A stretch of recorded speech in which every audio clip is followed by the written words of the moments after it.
Morris has been fined a hefty 35 large, what the league called, quote, recklessly striking Luka Doncic above the shoulders. That was enforced in Game 6 of the Clippers-Mavericks series. Brian, we've also seen the Clippers get into it with Damian Lillard in the bubble.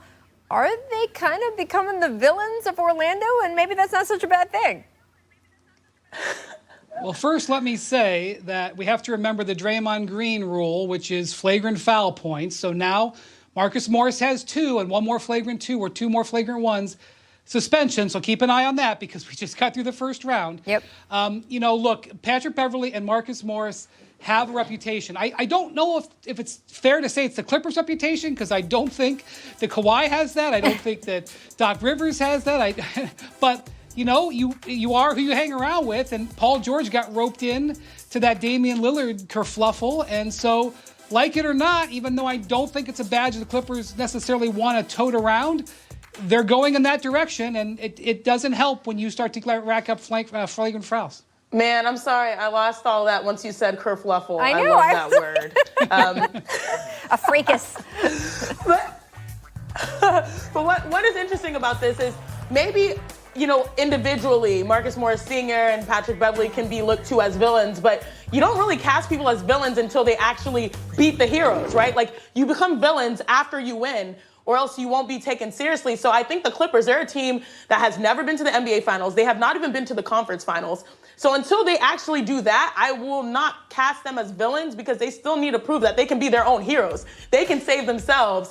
But yeah, this is a part of the petty, right? And sometimes I think when you're a team that sort of has struggled more than people thought, especially with the Mavs series, you're a team that sort of needs to build your own energy, especially in a bubble environment where there are no fans, there's nobody booing. So you boo and we're literally seeing people boo from the sides, and it is bringing energy and it is bringing distraction. But I wonder where the good outweighs the bad for the team when it comes to their success. And also, the lens we view this with shifts from year to year, right? So when the Clippers and some of these same players that we're talking about, not all of them, but a few of them, were the scrappy underdog team that was just edging into the playoffs and then really gave so much trouble to the Golden State Warriors in that first round series. It was with some of these tactics, Patrick Beverley, what he was doing to Kevin Durant and all of that, and everyone thought it was scrappy and somewhat charming. And then now that they have the big boys on the block, they're a little bit, one of the 2 bullies of the Western Conference. When they're doing it to teams like Portland or to Dallas, it's not viewed through the same lens. I would say, however, that teams historically who have a little bit of that spice and junkyard dog in them, they do okay. I mean, talk about the Pistons, right? The bad boys and what they represented in the moment. There were a lot of other players and teams that could have given you chapter and verse about why they were bad for basketball. But how do we remember them, right? Sinead, when you think about the bad boys, you think of them fondly, right?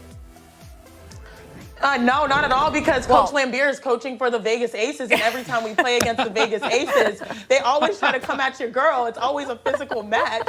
And so, yeah, that's one thing you can't shake off. I learned that by watching The Last Dance. I'm like, dang, Bill. First of all, everyone was joking that he was actually running the floors, because apparently that's different than what they see with Bill now. But yeah, you spoke right into my weaknesses here, because going up against the Vegas Aces, this is consistent.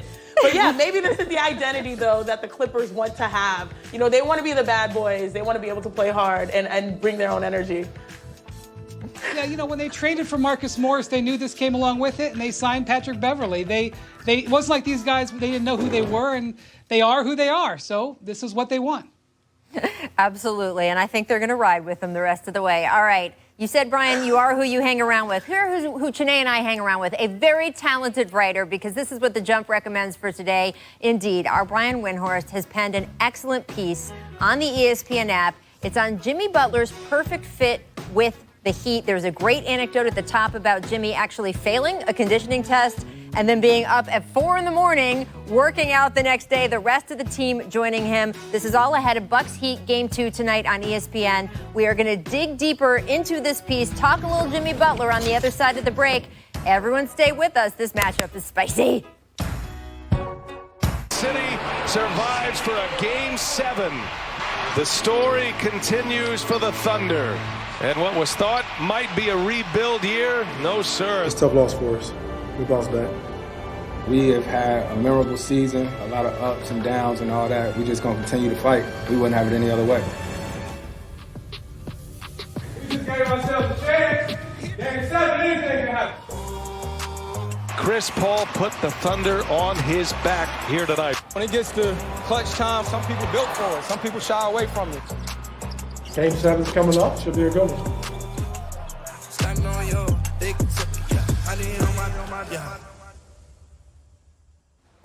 Welcome back. We are fired up for this Game 7 tonight, and I want to play a few rounds of jump ball to prepare for it. First up, Janae, you heard Chris Paul. Some people are just built for fourth quarters there. Who would you rather have in tonight's Game 7, CP3 or Harden? You know, I'm always the one that's always taking the jump ball, so I love this. I would want Harden just because I would not be able to land back in Bush Intercontinental Airport if I said otherwise. I'm not doubting CP3. We all know Chris Paul is a leader, but James Harden, if he can play his brand of basketball and really take the next step of hearing the narrative, hearing the noise, and delivering to me, that's why I'd take Harden, because I think we all saw what happened with Game 6, and he won't want that to happen again. I think they actually fly to Hobby, though, Chanae. But I got to tell you, doesn't. James she's the one who Harden's couldn't history. That's true. That's true. James Harden history in Game 7's not good, not good. And so the pressure is on him. Now, I will say this. I think it's more likely for James Harden to put up 40 points in the first three quarters, build a lead, and not have to worry about crunch time. So I'm going to say James Harden. But if it gets to crunch time, Chris Paul is going to have the mental edge in this big, big game for James Harden tonight. I love how even in those little like little pictures they've got in those little boxes there, Chris is doing that little snarl. That's Chris Paul in the fourth quarter. Next up, which team do you think has the most trustworthy supporting cast, the Thunder or the Rockets? And Brian, this means basically anyone not named James Harden, Chris Paul, or Russell Westbrook. Well, I mean, yes. I mean, Houston, in theory, Houston should have the better supporting cast. If you look at how Robert Covington and PJ Tucker and Eric Gordon fit and are paid, they should have the better supporting cast. So I'll go with them, but I don't know if I would bet with them. You see, the thing is, Rachel, I thought supporting cast was just taking the top two players like Chris Paul and James Harden. Russell Westbrook has to accept the role of supporting cast because clearly in Game 6, it didn't work out when he had the ball in his favor down the stretch. So now you have to, if there is a crunch time moment, I would want James Harden. He's going to be a part of that supporting cast. As Brian said, it's not just, Russell Westbrook, though. It's Jeff Green, it's Eric Gordon, guys that have a higher ceiling if they play well. If Eric Gordon plays well and can knock down baskets, at least in this game, I know it's been a struggle for him consistently. These guys are top-tier players for their team and for what they need them to do. Jeff Green, we've been talking about him early in the series. Like, as much as the supporting cast for OKC has made a name for themselves, the ceiling when it comes to the Rockets making shots is just different. It blows the top off. And so, of course, I got to stand by my 290 crew. There you go. That's the highway. I'm going to go out on, I guess this is a statistical limb. I think you will see more from James Harden in that fourth quarter today. I do agree with you, Chanae. I think he's heard the noise. Okay. So you won't have Russell Westbrook taking those shots at the end. I think we will have Harden taking them. We'll have to see what happens, though, which leads to this question, which is, next up, Brian, who is under more pressure tonight? Rockets general manager Daryl Morey or Rockets coach Mike D'Antoni? Both of their seats have gotten a little warm. I think it's the whole Rockets organization, to be honest with you, but probably Daryl, because he wasn't able to extend D'Antoni before this season started. So D'Antoni is sort of an extension of that situation. Plus, this is the gamble that he took putting this team together. He's made a lot of moves with this roster, and this needs to work. And obviously, not just the midseason trade, but the Westbrook trade, which Harden was a part of. So everybody wearing red and white tonight is feeling that warmth under their seat. And I'd have to agree, just because Coach D'Antoni came in, 2016. Daryl Morey was there about 10 years prior. And you mentioned, the iterations of the Rockets. I go back to having hope when Dwight Howard was on the squad, when Montrezl Harrell was on the squad, when Patrick Beverley was on the squad. And so, yeah, all these different iterations. And I think it's funny, Max Kellerman said it. It's not small ball, it's micro ball. Mm-hmm. Like, they've leaned all the way they could into this. And now we've seen all different versions of it. And now it's like, where are the results of all these experiments? So I think the pressure is on the GM just in this instance, because where do we go with the talent, a once-a-generational talent, an offensive talent in James Harden? What do we have to show for it? We've seen a lot of different switches, but what has worked? What tangible evidence do we have, like a championship or something? I mean, look, let's be honest. The pressure has been on Daryl Morey since the whole China situation and what went on with the owner and what he tweeted.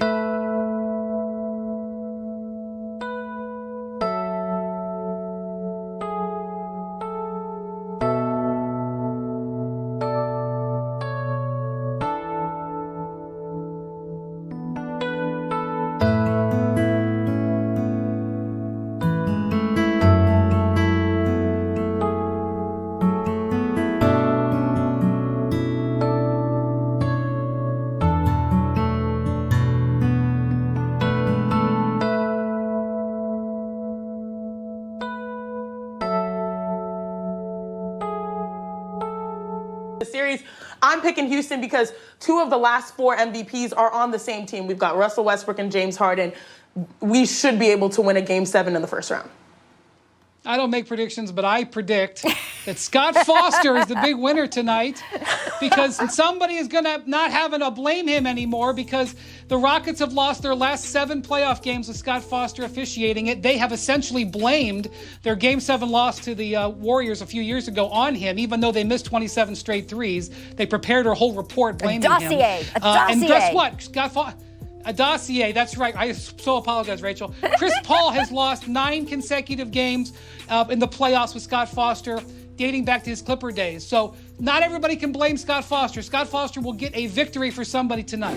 Now, at least I have an excuse. I'm happy. We don't like curses in Houston. You saw what the little B curse was back in Houston. So That's right. That's right. It's one of the great refereeing assignments in NBA history tonight. I could compliment the league. Absolutely, 100%. All right, guys, coming up, we're going to talk a little bit more Clippers. Are they turning into the villains of the bubble? Dame Lillard and Luka Doncic may think so. Stick around to hear what Janae and Brian think. You are watching The Jump.